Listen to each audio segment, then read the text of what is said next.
آج ہم بات کریں گے سیریا یعنی شام کے صدر یعنی پریسیڈنٹ کے بارے میں، جن کو ابو محمد الجولانی کے نام سے جانا جاتا ہے۔ ان کا اصل نام احمد الشر ہے۔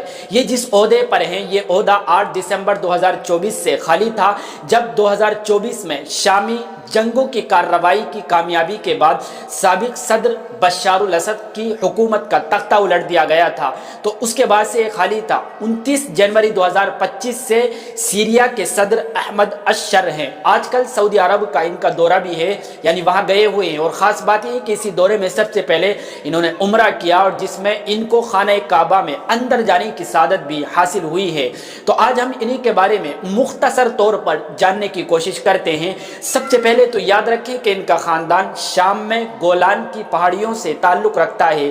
یہ خاندان 1967 عیسوی میں 6 روزہ جنگ کے درمیان گولان کے علاقوں پر اسرائیلی قبضے کے بعد سے بے گھر ہو گیا تھا۔ احمد کے فادر یعنی والد حسین الشر بعد میں 1971 عیسوی میں عراق میں اپنی اعلیٰ تعلیم کمپلیٹ کرنے کے لیے جیل سے بھاگ گئے تھے۔ 1971 کے بعد شام میں واپس آئے تو احمد کے والد کو دوبارہ جیل میں بند کر دیا گیا۔ اس وقت حافظ الاسد شخصی آمریت کے طور پر حکومت کر رہا تھا۔ بعد میں حسین الشر کو رہا کر دیا گیا اور سعودی عرب میں ان کو پناہ ملی۔ اسی وقت احمد الشر، جن کو ابو محمد الجولانی کہا جاتا ہے، یہ 29 اکتوبر 1982 عیسوی کو ریاض سعودی عرب میں پیدا ہوئے۔ ان کے والد حسین الشر نے جہاں 1989 تک بطور آئل انجینئر کے کام کیا، اسی سال یہ خاندان شام واپس آیا اور انہوں نے دمشق کے محلہ المزہ کے مشرقی دیہاتی علاقے میں پرورش پائی۔ یہاں ان کے والد نے جائیداد کے کام سے ایک آفس کھولا۔ الشر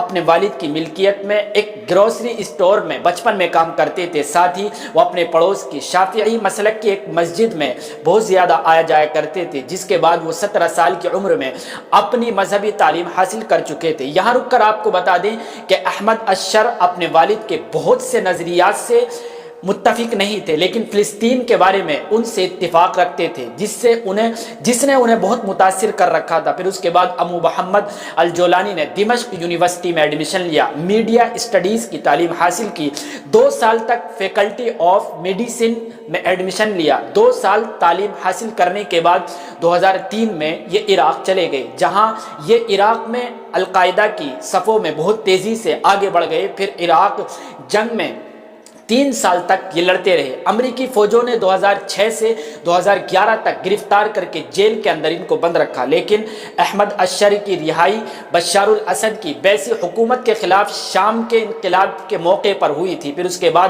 احمد الشر نے شام کی خانہ جنگی میں اسد حکومت کے خلاف لڑنے کے لیے القاعدہ کی مدد سے جبہت النصرہ فرنٹ 2012 بنایا، یعنی 2012 میں اس کی بنیاد رکھی۔ النصرہ فرنٹ کے امیر کے طور پر الشر نے سیریا کے مشہور شہر ادلب گورنری میں اپنا ایک مضبوط گڑھ بنا لیا تھا۔ انہوں نے ابو بکر البغدادی کی طرف سے النصرہ کو اسلامک اسٹڈیز میں ملانے کی کوششوں کی مخالفت کی، جس کے نتیجے میں ان دونوں کے درمیان جنگ چھڑ گئی تھی۔ شاید آپ کو معلوم ہوگا کہ امریکی محکمہ خارجہ نے مئی 2013 میں احمد الشر کو خاص طور پر نامزد انٹرنیشنل دہشت گردوں کی لسٹ میں شامل کر دیا تھا، اور 4 سال بعد ان کو پکڑنے اور ان کے بارے میں معلومات دینے والے کو 10 ملین امریکی ڈالر کا انعام بھی رکھ دیا تھا۔ لیکن 20 دسمبر 2024 کو امریکہ نے احمد الشر کی گرفتاری پر لگایا گیا انعام ختم کر دیا۔ 2016 میں احمد الشر نے النصرہ کی القاعدہ کے ساتھ تعلقات ختم کر دیے تھے۔ القاعدہ سے تعلقات توڑنے کے بعد سے شام میں حکمرانی پر توجہ دے کر احمد الشر نے النصرہ کو دوسری تنظیموں کے ساتھ ملا کر 2017 میں حیات تحریر الشام کی بنیاد رکھی۔ 2017 سے اب تک یعنی 29 جنوری 2025 تک امیر کی حیثیت سے خدمات انجام دیتے رہے۔ اخیر میں آپ کو بتاتے چلیں، شاید آپ کو معلوم ہوگا کہ احمد الشر نے نومبر 2024 میں بشار الاسد حکومت کے خلاف 11 دن کی جنگ کا آغاز کیا۔ حلب، حما، حمص اور دمشق کو بہت تیزی کے ساتھ فتح کرتے ہوئے 8 دسمبر 2024 کو سیریا کے ڈی فیکٹو لیڈر بن گئے، اور اب 29 جنوری 2025 کو احمد الشر یعنی ابو محمد الجولانی سیریا کے صدر بنا دیے گئے۔